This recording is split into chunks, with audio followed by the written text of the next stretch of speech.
Lupa niat puasa Ramadan, apa solusinya?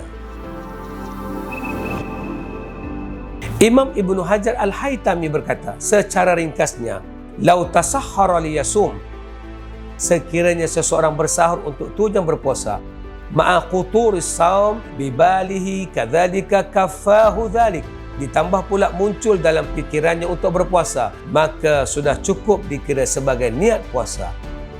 Al-Inarah menyatakan bahawa sekiranya seseorang itu bangun untuk bersahur dan terlupa melintaskan niat dalam hati untuk berpuasa, maka puasanya sah kerana perbuatan sahur tersebut tidak lain dan tidak bukan adalah dengan tujuan untuk berpuasa.